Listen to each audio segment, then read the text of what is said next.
नाज़रीन अस्सलाम वालेकुम। आप देख रहे हैं देसी टीवी यूएसए। मैं हूं ताबिंदा गुल। आइए नजर डालते हैं अब तक की अहम खबरों पर। आईनी तरमीम मौलाना फजल रहमान मान गए हुकूमत की जीत। सरबरा जेयूआई मौलाना फजल रहमान ने कहा है कि आईनी तरमीम के हवाले से गुज़िश्ता मौक़िफ़ पर कायम है। हमारी शराइत मानी जाए तो मुनासिब मुसव्वदे पर इत्तिफाक हो सकता है। इस्लामाबाद में मीडिया से बातचीत में उन्होंने कहा कि मुसव्वदे में बातचीत का आगाज कर दिया है और आज ही कमेटी के अरकान को कॉपियां दी हैं। बिलावल इससे कबल भी तशरीफ लाए थे और आज भी आए हैं। हमने इत्तिफाक किया है कि पीपल्स पार्टी और जेयूआई एक मुतफ़क्का मुसव्वदे की तरफ आगे बढ़ेंगे। हुकूमत के दूसरे इत्तेहादियों को भी इस मुसव्वदे के बारे में एतमाद में लिया जाए और अपोजिशन को भी सब मिलकर इत्तिफाक के राय की तरफ लाएं। फजल रहमान ने कहा कि हमारी तरफ से पीपल्स पार्टी को ये इत्मीनान कराया गया है कि ये एक मुनासिब मुसव्वदे पर इत्तिफाक कर सकते हैं, बशर्त ये कि हमारी तजवीज़ भी कबूल की जाएं।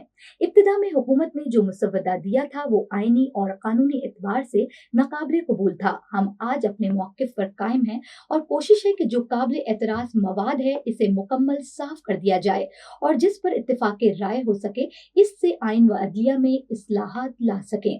सरबरा जेयूआई का कहना था कि हमने 18वीं तरमीम के जरिए आइन में मौजूद माजी के बिगाड़ को खत्म किया था, लेकिन इसके बावजूद 19वीं तरमीम में अदालती इस्लाहात में जो पार्लियामेंट का किरदार था उसे खत्म कर दिया गया। हम तजवीज़ करते हैं कि 19वीं तरमीम को खत्म किया जाए और वापस 18वीं तरमीम को बहाल किया जाए। जजों की तकरीरी सीनियरिटी कारकर्दगी और सेहतमंदी की बुनियाद पर हो। जहां अदालती कमीशन का किरदार होगा वहीं पार्लियामेंट का भी किरदार अदा हो जाएगा। एक सवाल पर उन्होंने कहा कि हमारे मौक़िफ़ को अवामी पजीराई मिली है, हमें अवामी ख्वाहिशात को नजरअंदाज नहीं करना चाहिए। कलादम तंजीम से मुतालिक सवाल पर उन्होंने कहा कि वफाकी हुकूमत ने पाबंदी लगाई और सूबाई एडवोकेट जनरल ने अदालत में कहा कि इजाजत नहीं मिलनी चाहिए। ये फैसला अभी बरकरार है और उन्हें इजाजत मिल गई है। सूबाई हुकूमत तजाद का शिकार क्यों है? उनका मजीद कहना था कि अदलिया को सियासी तौर पर तकसीम ना किया जाए। जज जज होता है, इसे जज ही रहना चाहिए। जजेस भी अपने अमल से अवाम को मुतमईन करें कि वो गैर जानिबदार हैं। 25 अक्टूबर को अगर चीफ जस्टिस की रिटायरमेंट हुई है तो हो जाए, मगर निजाम को चलना चाहिए। अदलिया का एतमाद बहाल करना है। आईनी बेंच हो या आईनी अदालत, ये दोनों एक दूसरे के मुताबादिल हो सकते हैं। अगर इस पर हमारा तनाज़े खत्म हो जाए तो ये कोई बड़ा इशू नहीं है। बात उसूलों की है। हमें अदलिया से ये काम लेना है कि आईनी और अवामी मुकदमात अलग अलग हो जाएं। उनका मजीद कहना था कि कोशिश है कि पहले हम और पीपल्स पार्टी इत्तिफाक राय करे, इसके बाद इसे पीटीआई के सामने पेश करे और उधर पीपल्स पार्टी अपने इत्तेहादियों के सामने पेश करे। मामले में ताखिर नहीं चाहते, मगर 18वीं तरमीम में 9 माह लगे हैं तो कम से कम 9 दिन तो दिए जाएं। उनका कहना था कि फिलहाल मुसव्वदा की तशहीद नहीं कर सकते, इसे सिर्फ स्टेक होल्डर्स के सामने पेश करेंगे। हमें अगर वोट देना होता तो दे चुके होते, हम रुके इसीलिए हैं कि हमें मुसव्वदा कबूल नहीं था। हमारी शराइत तस्लीम हो जाएंगी तो मुसव्वदा कबूल कर लेंगे।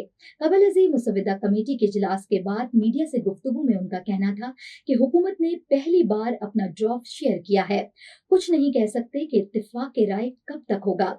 मीडिया के मुताबिक सियासी जमातों की मुसव्वदा कमेटी का इजलास पार्लियामेंट हाउस में हुआ, जिसमें हुकूमत की जानिब से वजीर कानून आजम नजीर ताडर ने आईनी तरमीमी मुसव्वदे कमेटी को सामने रखा। मौलाना फजल रहमान ने कहा कि हुकूमत ने पहली मरतबा अपना ड्राफ्ट शेयर किया है। पीपल्स पार्टी की जानिब से जो तजावीज आई वो भी इजलास में शेयर की गई हैं।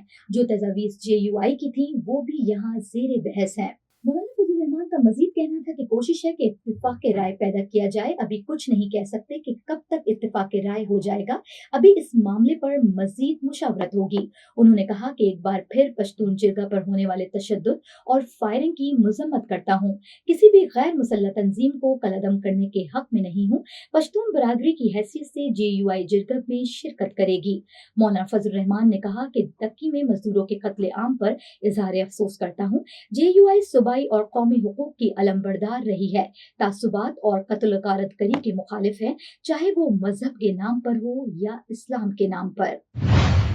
ये थी अब तक की अहम खबरें। मिलते हैं अगले बुलेटिन में कुछ मजीद खबरों के साथ। देखते रहिए देसी टीवी यूएसए, DTVNN और हमारा OTT प्लेटफॉर्म DTV Flex, जहां आप 3000 से ज्यादा चैनल्स देख सकते हैं। So stay tune and stay with us.